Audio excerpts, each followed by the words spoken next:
Hoy vamos a comenzar hablando sobre el trabajo o la relación del director con la cámara y con el crew. Pues bueno, como yo vengo o al inicio del documental, a mí sí me costó mucho ah, tener una relación, entablar una relación con el crew y con el equipo, o con entablar una relación con otros miembros del equipo, pues, ¿no? O sea, sobre todo en el trabajo de ficción, pues el trabajo es grupal.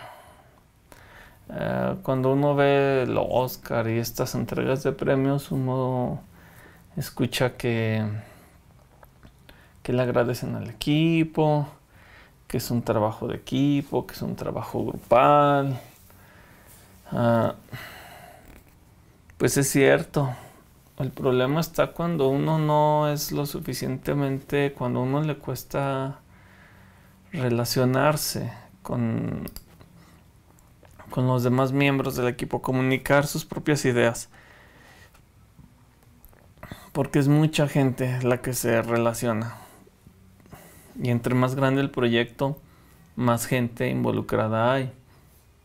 A mí me llamaba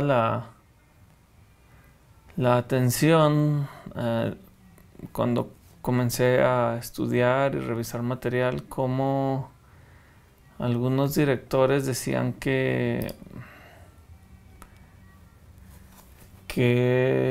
era un trabajo para como antisociales de cierta manera, ¿no? Como un trabajo para que que el cine era un medio para que el director, que se supone es una persona introvertida, uh, no muy comunicativa, antisocial, o sea, que el cine es un medio para que una persona no muy extrovertida se pueda expresar y que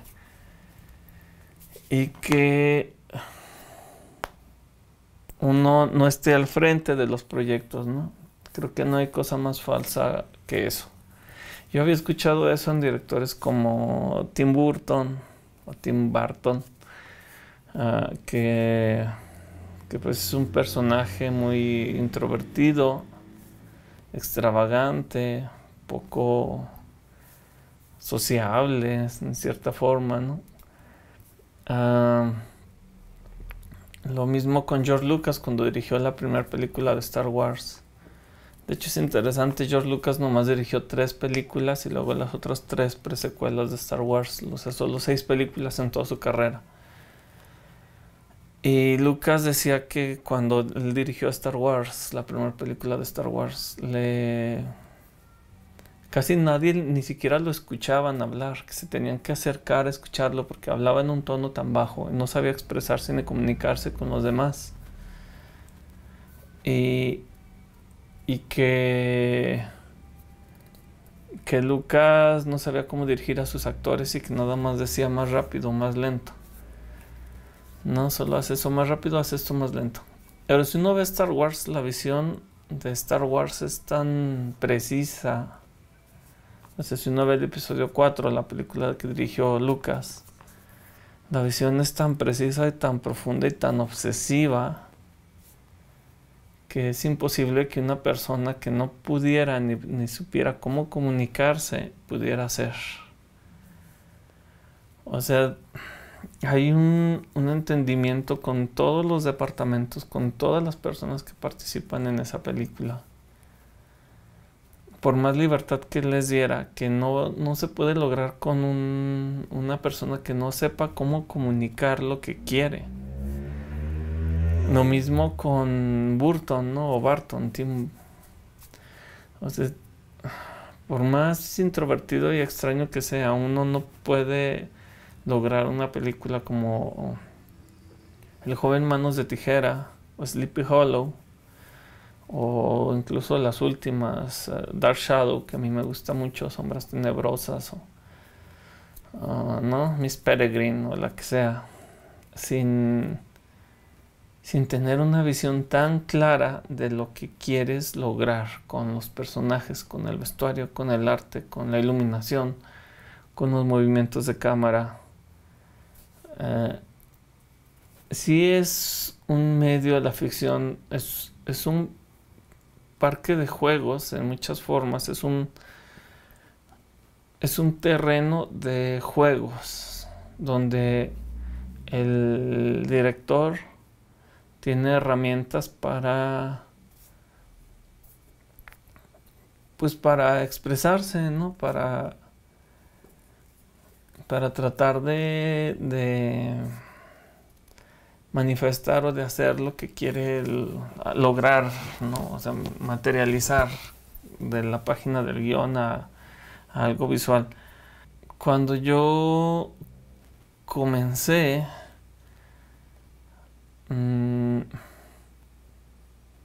tenía muy poco claro. Para empezar, mis ficciones eran de un crew muy pequeño.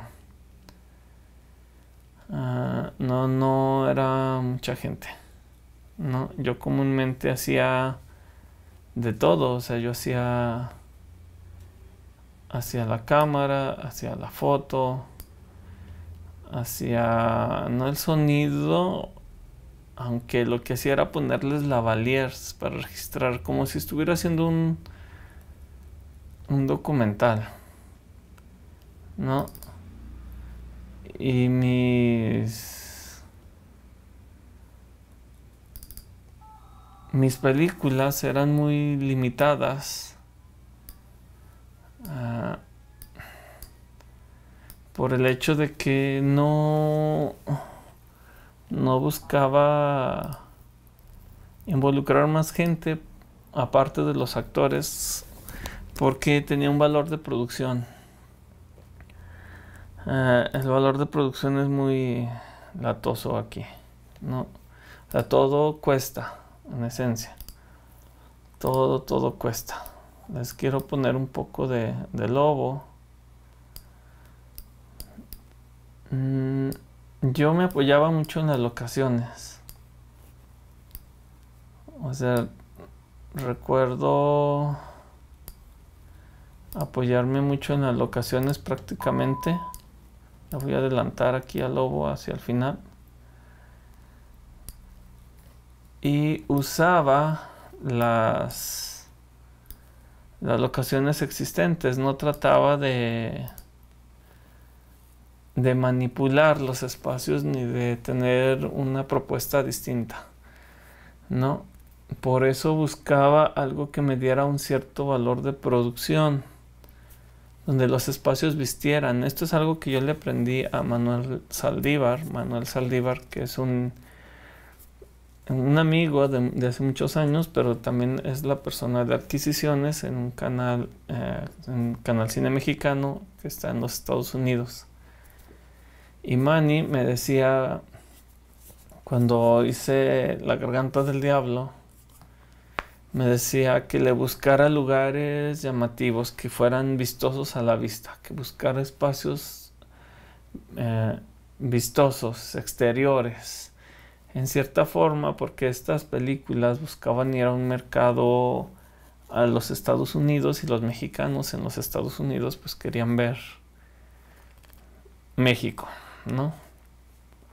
Algo que llamara la atención. Y así es como terminé buscando locaciones que fueran prácticamente ya espacios hechos, preparados, para no invertir en un espacio de trabajo de arte. Y llevar a los actores y ponerlos ahí. Lo que estamos viendo desde la película Lobo, la pensé en muy pocos espacios y exteriores de la ciudad de Zacatecas. La ciudad de Zacatecas es muy bonita visualmente, y el final lo quería en esta hacienda en San Luis Potosí, y iba a aprovechar los espacios tal y como estaban. Yo llegaba a estas locaciones y no movía nada. O sea, lo que están viendo no es trabajo de diseño de arte, ni siquiera de iluminación. O sea, la luz está como es. Es un foco de 60 watts con el espacio exactamente como está. Yo nada más gestionaba poder grabar en esos espacios en las horas. Hoy en día es difícil grabar en esta hacienda porque es un museo. Entonces es imposible poder grabarlo y tener todo el acceso que yo tuve cuando hice esta película en el 2009, me parece. Ya hoy en día es imposible porque el espacio es un museo. Entonces, lo que estamos viendo es, creo que es sobre todo un trabajo de observación. No era un trabajo de creación, de poner elementos externos al espacio. Uno puede ver cómo la luz, hacer obvio incluso el video, o sea, el uso de los elementos obvios.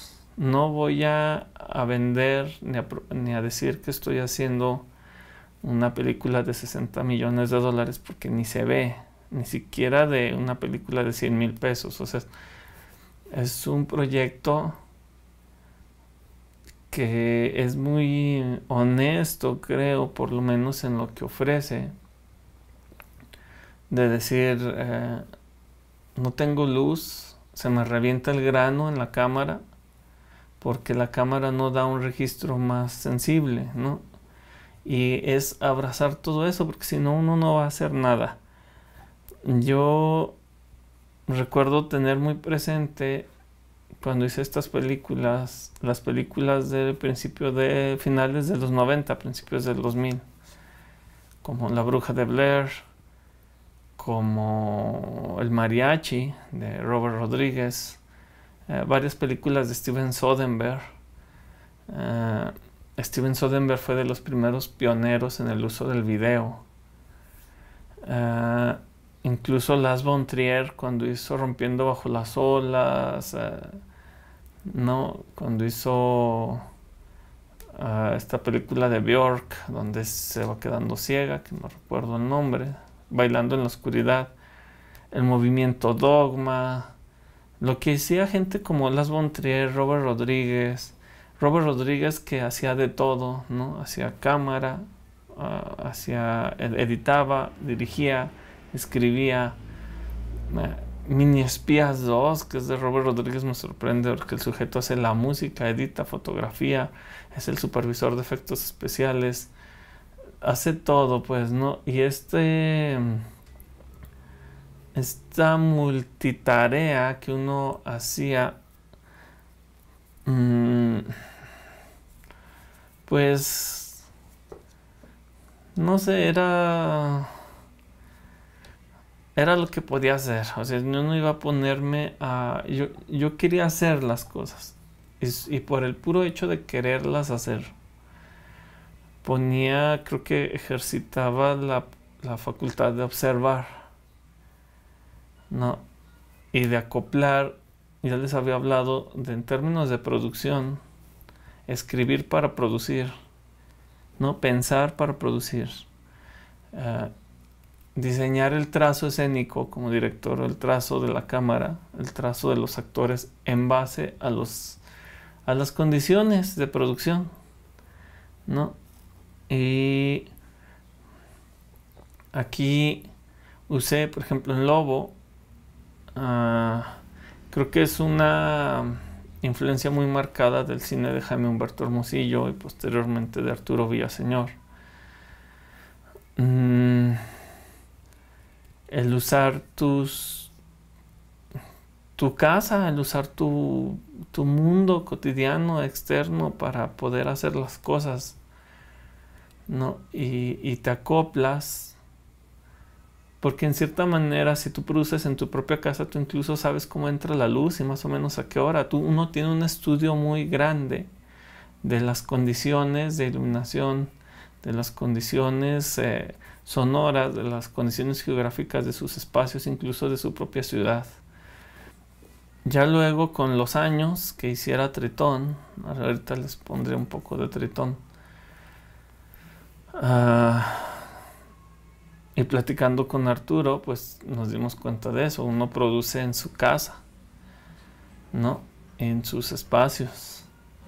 El mismo cine de Jaime Humberto Hermosillo, que es un cine muy intimista. Muchas de las películas que yo vi, que me ayudaron mucho en mi formación, como La Tarea, sobre todo La Tarea de Hermosillo, donde los espacios son muy básicos. Y después el cine de Ingmar Bergman, sobre todo Persona, donde lo mismo, los espacios son muy básicos, ¿no? Entonces así es como yo empecé a producir y terminé siendo prácticamente, pues esta era creo que cuatro películas en este sentido, ¿no? Siendo obvio la cámara, usando el mínimo de iluminación, usando los espacios, usando el mínimo de recursos, ni siquiera un tripié había, ¿no? Y muy abrazando, pues cobijándome, digamos, de cierta manera de lo que otros grandes realizadores reconocidos habían hecho y habían sido. Tenía como pretexto, por lo menos, de decir, pues si Lars von Trier lo hizo, o si así se hizo Felicidad, muchas películas de tendencia, de mucha tendencia, no en México, pero en Europa o en otros lados, del video, ¿no?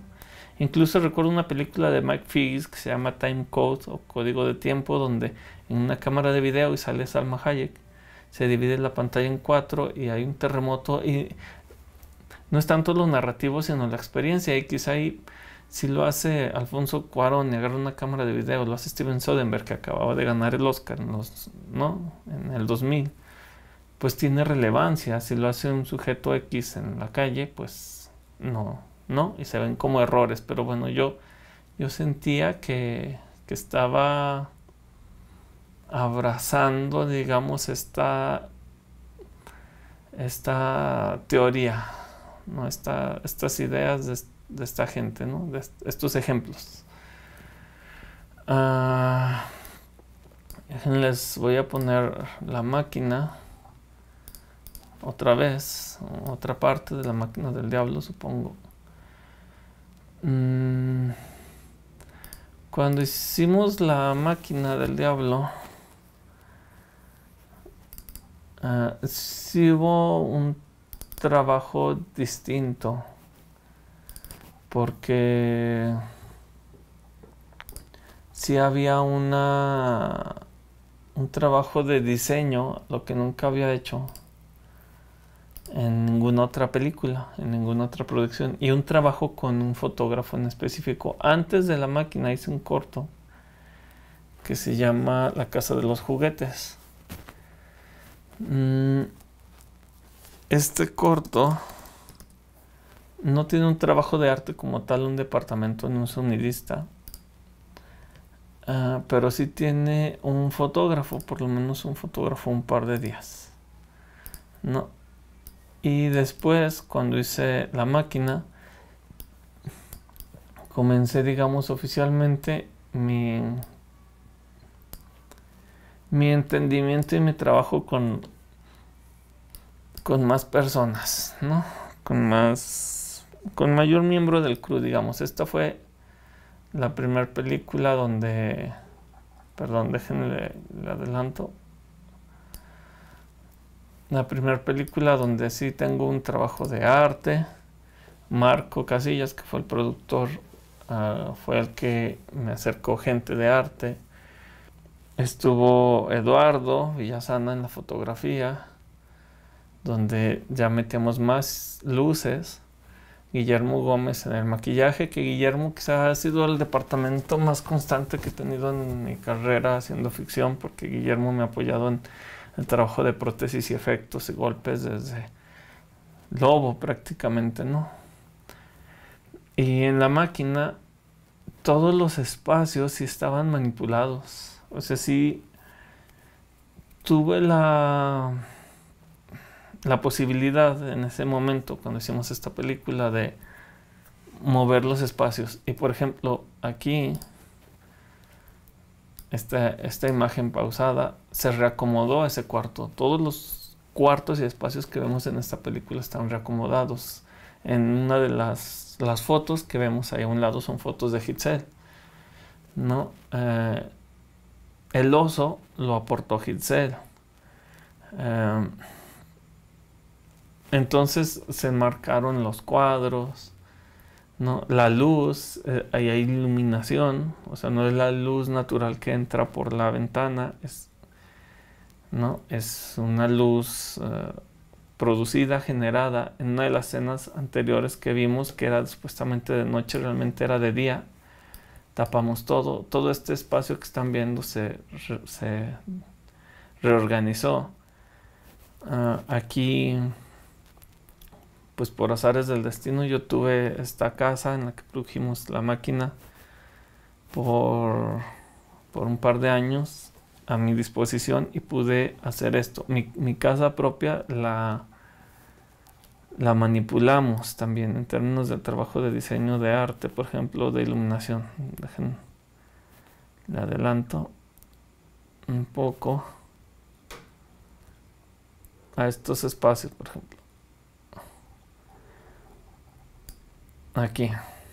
Estos espacios, ¿no? Se crearon, ese muro se pusimos ese sótano, lo usamos en 3 ocasiones y ese muro se generó, se creó, ¿no?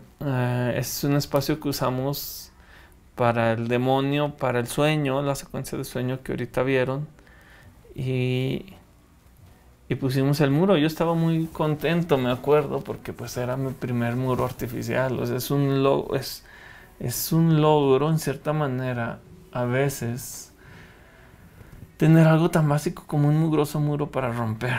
Estamos tan acostumbrados, o esta escena de esta maquinita, estamos tan acostumbrados a ver que en el cine americano todo está tan puesto, todo es tan... todo está ahí, pues no vemos todo el trabajo previo para construir esos mundos y esos espacios, conseguir estas tomas, ¿no? Solo vemos los resultados y es muy fácil juzgar los resultados. Puedo decir que todo lo que vemos se generó, o sea, realmente tuvimos un set, realmente tuvimos efectos mecánicos prácticos en el set, que fueron estos, ¿no? Y creo que eso pues es un logro, quizá no termine siendo como es un logro de producción. O sea, el trabajo del director también tiene mucho que ver con la producción en términos de lo que alcanzas a crear, a generar, a materializar, ¿no? Porque también uno a veces como director comienza a mutilar y cortar sus escenas porque no puedes materializar lo que tienes en la página, ¿no? Y aquí, por lo menos, digamos, ya el acabado pues puede ser variable. Si usamos otras luces, si usamos otras cámaras, si usamos otros lentes, por supuesto que esto se va a ver muy distinto y por supuesto que se puede ver mucho mejor, pero hay que ser como muy realista sobre el nivel en el que uno se encuentra. El nivel como creador, como realizador. Ni siquiera esta película contó con apoyos del IMCINE. No es una película de millones de pesos.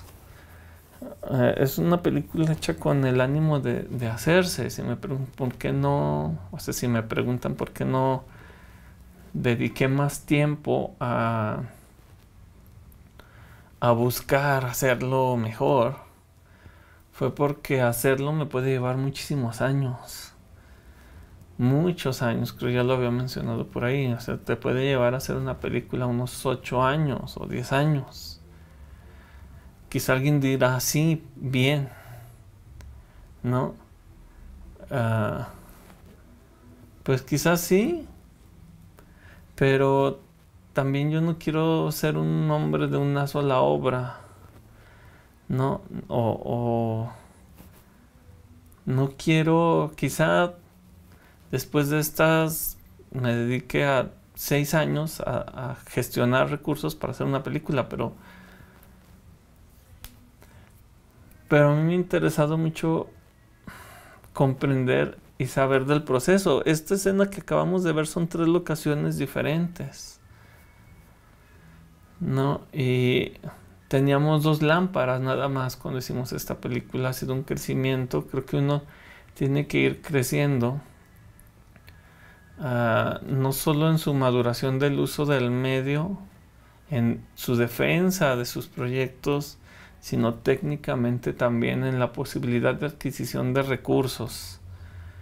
Y alguien quizá te diga, es que yo te presto las luces y esto. Pues sí, me las prestarás un día o 2, pero no todo el tiempo. No las voy a tener a mi disposición. Es muy importante tener las cosas a su disposición cuando ustedes puedan producir, cuando se pueda hacer las cosas. Por eso es tan importante tener el equipo a su disposición. Y uno no puede producir en base a buena voluntad de otros, porque quizá una escena te queda extraordinariamente bien, pero resulta que esa compañía que te prestó las lámparas las usó para trabajar la siguiente semana y tú no puedes esperar 3 semanas más, y lo vas a hacer con tus recursos. Entonces nosotros hicimos esta película con 2 lámparas, prácticamente con 2 lámparas, y poco a poco en la evolución o en el crecimiento fuimos sumando más equipo,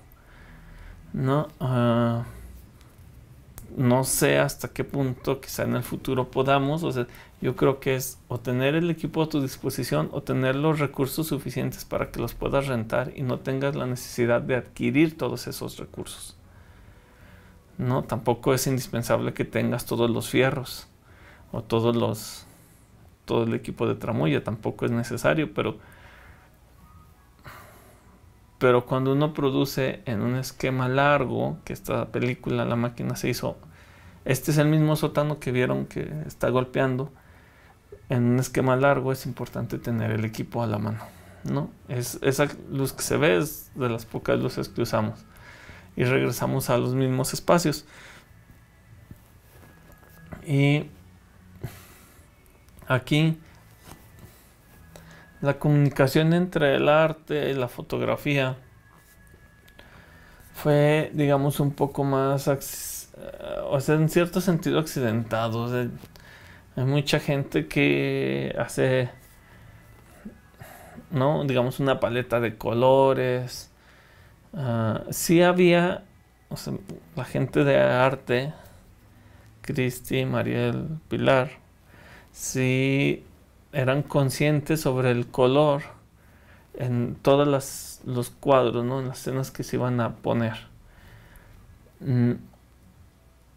Incluso más conscientes que lo que yo pudiera hacer. Yo no recuerdo mucho haber aprobado una paleta de colores, ni entre ellos ni el fotógrafo, porque tampoco podíamos decir que íbamos a construir una paleta de colores, porque no teníamos, digamos,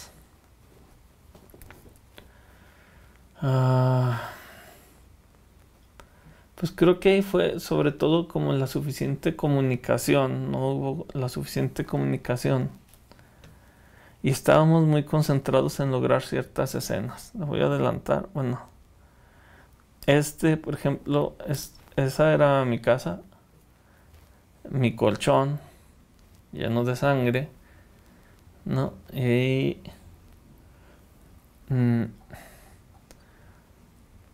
pues en cierta manera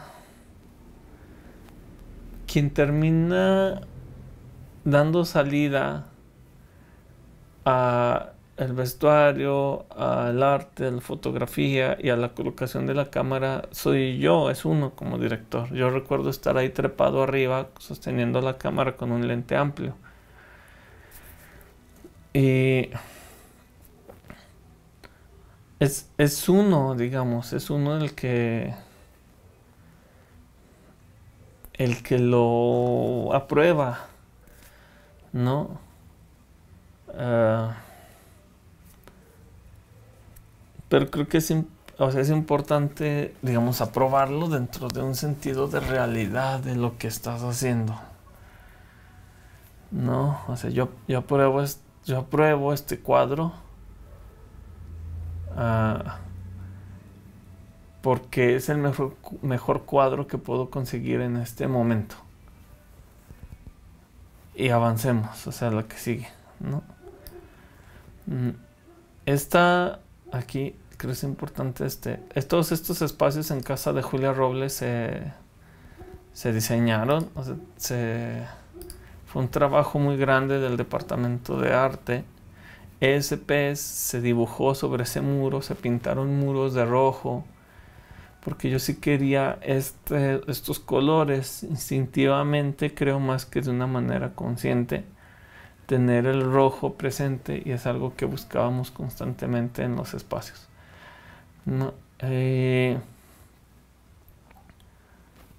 en muchas formas, ah, pues ahí está el trabajo de luz, ¿no? Que no, o de la colocación de la cámara,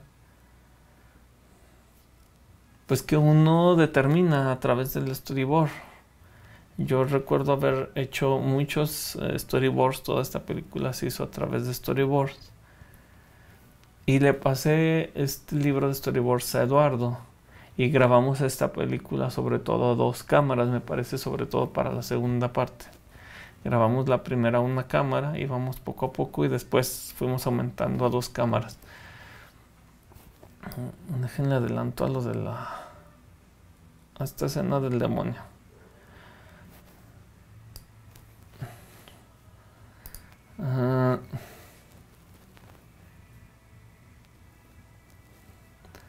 Pues realmente, aunque uno sea el director, todos los que participan en la foto, en arte, en el maquillaje, yo no vi el maquillaje terminado hasta este punto.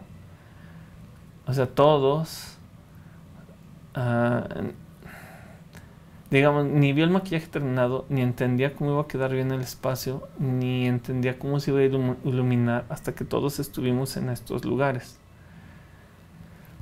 ¿no? Hasta que vi lo que hizo arte, yo iba viendo, pero es muy diferente ver algo en el papel y decir, así más o menos puede quedar a rellenar de todos los elementos que hacen falta, incluso elementos que no se ven ni siquiera a cuadro, porque por ejemplo el espacio es tan oscuro al final de cómo quedó iluminado que no se alcanzan a distinguir con claridad todo lo que se hizo, y el trabajo en este espacio fue enorme, llevó 2 semanas de preparación. Pero me gustaba cómo se veía en la iluminación, me gustaba cómo se sentía el espacio cargado de cosas, más de las cosas que se veían, ¿no? Y también a veces uno no puede hacer tantos planos cerrados, muy cerrados, de ciertos elementos que están, porque les falta verosimilitud, les falta realidad. Y esto no es un problema de arte, sino que es un problema de todo en general. O sea, la producción tampoco está al nivel para poder volver hacer de una forma realista lo que se está proponiendo, que ahí se proponía, por ejemplo, piel colgada que está ahí a un lado, pero está sugerida, ¿no? O sea, no me iba a aguantar un plano cerrado, digamos, de esto, ¿no? Entonces es un brinqué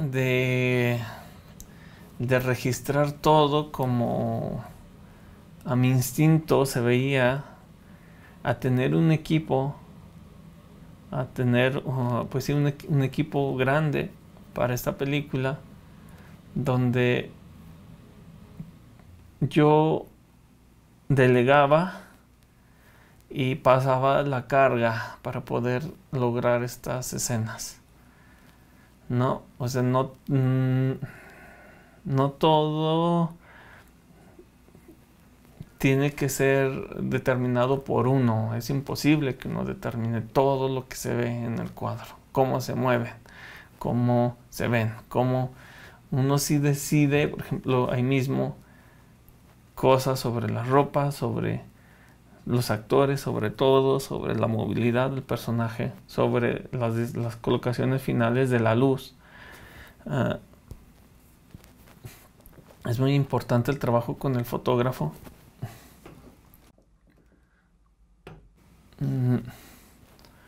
La colaboración y la buena comunicación con el fotógrafo. Porque pues realmente es un colaborador en el que uno confía para que sus imágenes estén en foco, iluminadas, se vean bien, sean visibles, aunque uno las está viendo a cuadros. En cierta manera es un trabajo doble, pero como uno está atendiendo otras cosas, uno no puede estar diciendo todo el tiempo cómo van a ir los elementos de luz, digamos, etcétera, ¿no?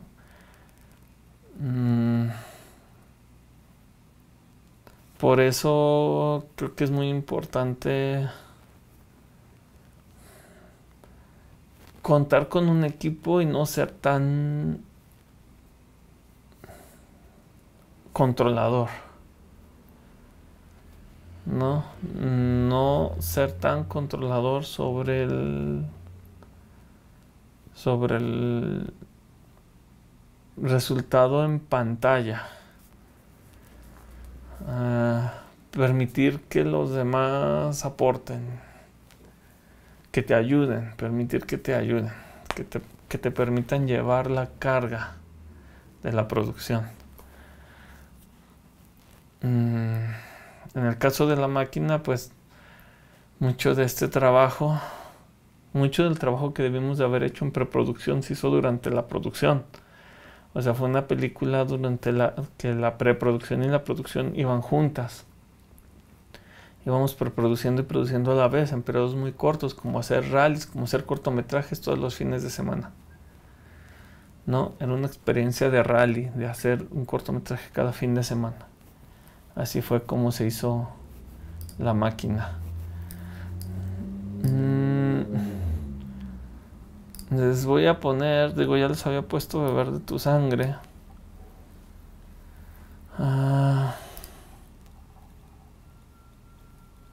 Pero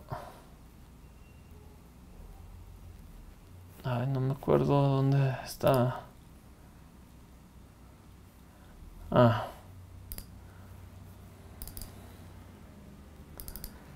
Beber de tu sangre fue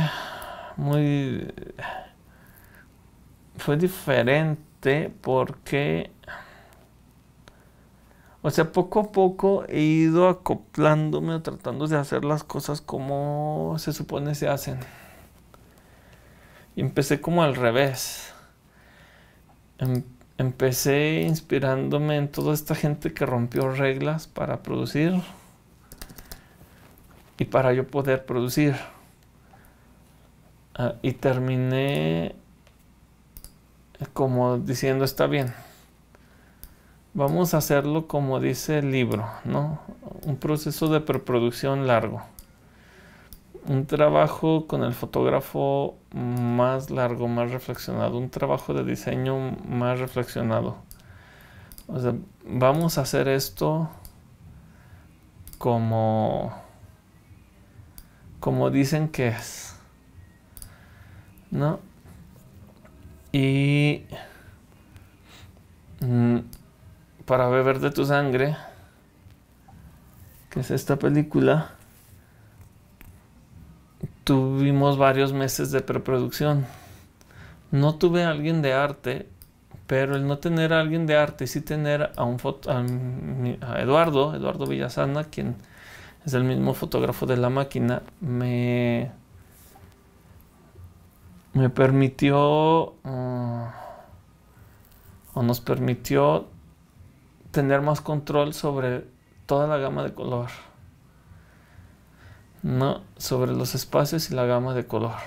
Entonces todo el espacio lo movimos, lo manipulamos. Yo hice ahora sí pruebas de color con colores, literalmente. Y yo iba dibujando sobre los espacios en blanco, los imprimí en blanco y negro y dibujaba. Y pedimos una serie de gelatinas o filtros de color para las lámparas. Para esto ya teníamos más lámparas. Y yo pedí esta serie de filtros, los pedí a Eduardo. Y íbamos viendo los espacios y decidimos pintar de rojo e iluminar con cierto filtro. Pero la decisión del color fue más determinado pues por el espacio en sí, realmente, ¿no? Y el maquillaje, hicimos pruebas de maquillaje. O sea, este cuadro a mí me gusta mucho. Pero todo el pasillo lo habíamos pintado de rojo. Iluminábamos desde atrás, iluminábamos de un costado, iluminábamos de frente con azules. Y ya habíamos hecho estas pruebas antes de grabarlo.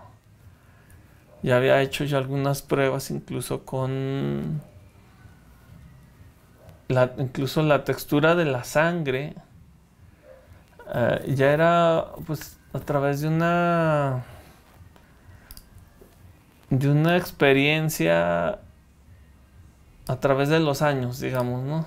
O sea, ya había visto, al haber trabajado con sangre en varias producciones, ya me hacía entender que necesitaba una sangre más espesa, una sangre más ligera, una sangre más oscura.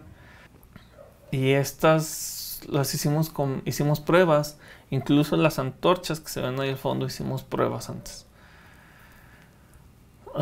Realmente se trabajó mucho no es solo la iluminación. Alguien me preguntó una vez por qué hay pocos cortes. Porque está centrada sobre el movimiento de los actores.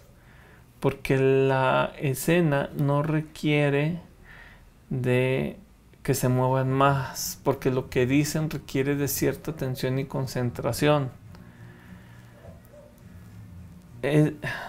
Es un tipo distinto de película.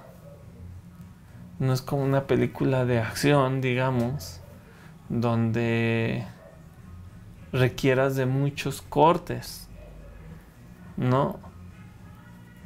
Y de hecho, esta escena la ensayamos con cámara. Durante los ensayos, digamos, Eduardo tenía total libertad. Y aquí ya se iba depurando. Quizá a algunos no les guste visualmente cómo son los emplazamientos de la cámara, pero yo creo que son los justos. No hay un abuso de emplazamientos de la cámara. No hay un abuso del corte. Es más mesurado que incluso quizá que la máquina. Pero en la máquina no hay un uso del corte en función del espectáculo, de ser atractivo visualmente, ¿no? Y aquí la movilidad de los actores es más mesurada, lo mismo que la colocación de la cámara, que nos permita verlos. Porque habíamos trabajado para que ellos pudieran sostener el cuadro. O sea, nos podrá gustar o no la actuación, pero se hizo trabajo para que se sostuviera esto. O sea, para esta escena la hicimos de hecho en 2 noches. Para poder tener aquí sí la mayor cantidad de planos de la transformación. Sí está más cubierta que quizá otras, pero porque aquí sí siento que se requiere cubrir la transformación para el lucimiento del maquillaje, del trabajo que se había hecho, si no, no iba a lucir.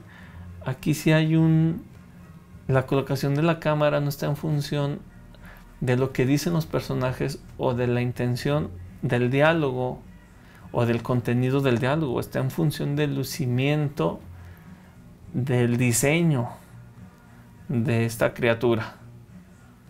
Aquí sí hubiera sido tonto tener el plano totalmente abierto y no hacer lucir en los detalles a este personaje, pero porque el personaje sostenía los detalles. Voy a, por último, sobre pues todo este trabajo con los actores y todo esto, ponerles un pedacito de la última película que me tocó realizar, que se llama Con licencia para matar. Totalmente diferente a lo anterior, un poco volviendo a esta disposición de trabajar sobre los espacios como están, ¿no? Digamos, no sobre iluminar o estás iluminando, pero no hay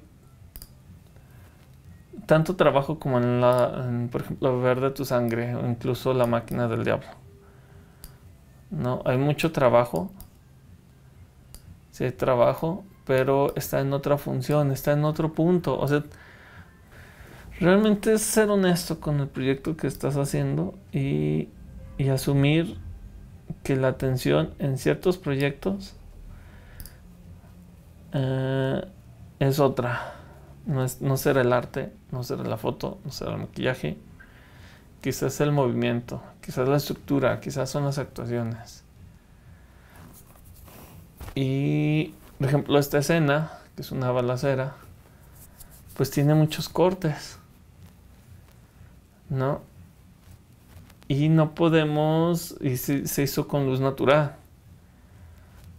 O sea, para los recursos que tenemos, nosotros no podemos, se ven los cielos y todo, no podemos poner mantas de kilómetros para suavizar la luz, dirigir la luz de una manera distinta, ¿no? Porque también el ritmo de producción amerita que esto se cuente de una manera diferente. Entonces trabajamos con los espacios, otra vez como el trabajo de casting, de scouting, que es relevante para que luzcan. Y aquí uno no va a tener un plano demasiado largo, porque si alguien te dispara necesitas ver la reacción. Entonces es un diálogo distinto. Realmente cada película tiene un género distinto, una forma distinta de contarse. Y la comunicación con el fotógrafo y con la gente que te apoya, de vestuario, de arte, de producción, es distinto. La comunicación cambia, varía. Ya, bueno, ya ahora sí, por último, nada más ponerles un poco de Tritón. Tritón es una película que yo produje, fotografié y edité, y que está, pues, en esencia dirigida y escrita por Arturo Villaseñor.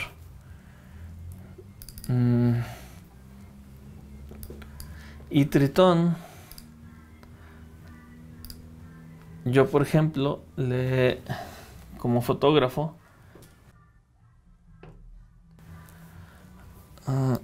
le propuse a Arturo desde el color, o sea, que fuera en blanco y negro, que fuera una película en blanco y negro, y le proponía muchos de los emplazamientos. Aquí Arturo, en su labor como dirección, se encargaba expresamente de los actores y del contenido. Y es muy diferente estar del otro lado como fotógrafo, porque la verdad a veces uno ni termina por entender. Está. uno no termina por entender la historia. O sea, uno lee el guión, a uno se la platican, a uno le dicen, pero no terminas por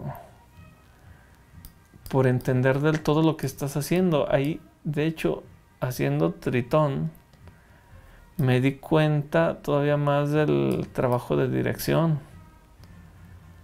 que es... le pongo en la primera parte, que es exactamente guiar, dirigir a todos a través de la historia. Por eso dicen que el director es un narrador, ¿no? Y el fotógrafo ayuda a que la narración se convierta en una narración visual.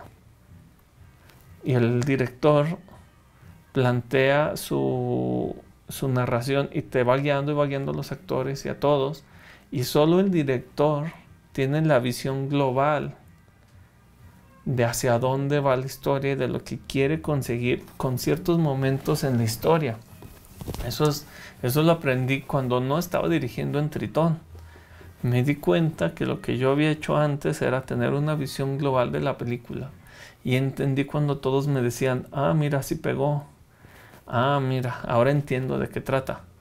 Porque me pasó lo mismo. Cuando yo fotografié Tritón, al momento de editarla, al ser editor me convertí en un conarrador de Arturo. Arturo me guió, nos guió a todos a través de la narración, porque nadie entendíamos en las sutilezas, en los detalles. Él era el que la tenía más clara mentalmente. Y al momento en que yo la edité, me convertí en un conarrador y pude proponerle sobre cómo la estaba contando por el momento de editarla. Entonces, el fotógrafo, o lo que hice como fotógrafo, fue apoyarlo en la narración visual, diciéndole incluso a veces los emplazamientos de cámara, dónde iba la cámara, cómo se iba a iluminar, ¿no?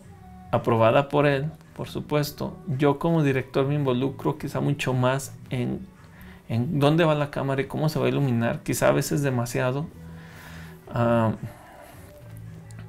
Pero aquí, pues sí, iba proponiendo sobre la colocación, sobre lo visual, sobre si va sobre un tripié, si va sobre cámara en mano, si va con cierto tipo de iluminación, si no,